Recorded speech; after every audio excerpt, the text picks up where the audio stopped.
it's the same thing in an air fight. If you want to kill that guy, the best thing to do is get around behind him where he can't see you and shoot him.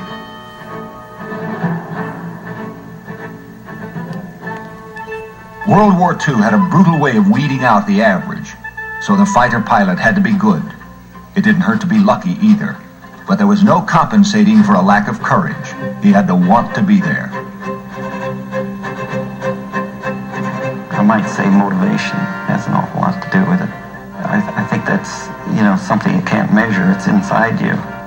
Guys that would close on the enemy, a killer instinct. I think you had to have that too.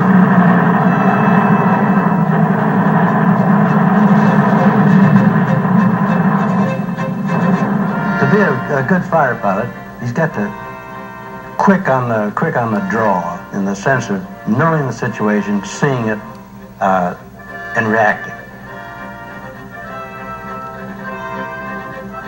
To the people at home, they were as pure a hero as the war had to offer.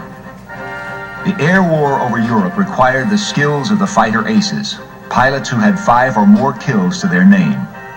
The fighter aces of the 357th Fighter Group were the sort America needed in such dangerous times. Men of skill and courage who chose to serve. Men who saw not just duty, but adventure.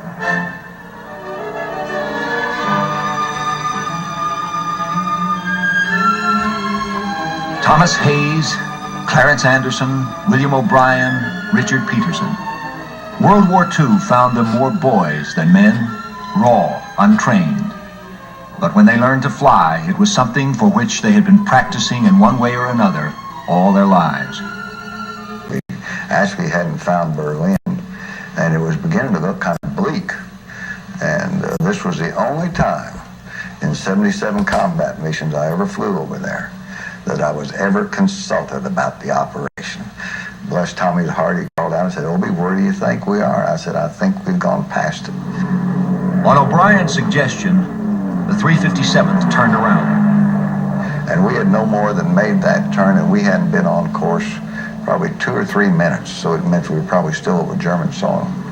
And to our left, over here, came the 8th Air Force, a beautiful, one of the most gorgeous sights you'll ever see in your life, strung out for mile after mile after mile of silver aircraft at 20,000 feet, beautiful formation, but still down the road down there, about 20, 25 miles from us.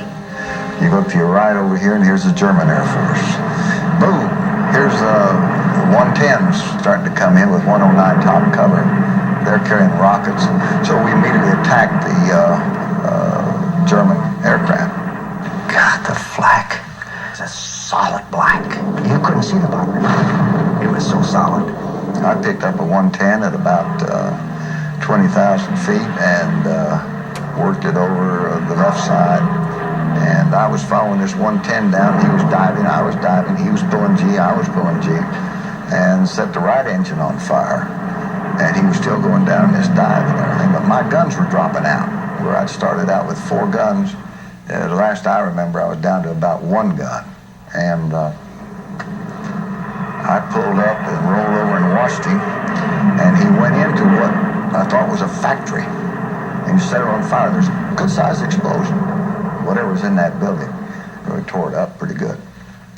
That was it. We started back up. I pulled my trigger on the guns, no guns. And now here we are at Berlin, Germany, and we haven't got gun 1 that's working, not by myself.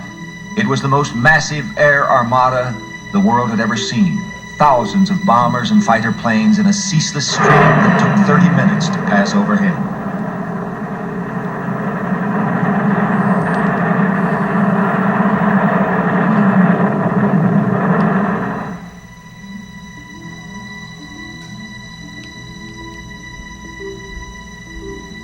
These 109s had made this head-on attack and shot down 2 B-17s right in front of our eyes, and were forming up to make another head-on attack. Well, by this time we had dropped tanks, and we'd got our airplanes up to speed, and we engaged them and broke up the attack. And so I climbed up and set course for England by myself. And another 51 come and tacked on to me, and just as a matter of interest, this guy called over and said, "Who are you?" And I said, "I'm Leroy Brown." He said, "I'm Leroy Reuter." I said, "Stick with us," and we were fine trying to get out of there. I think Leroy saw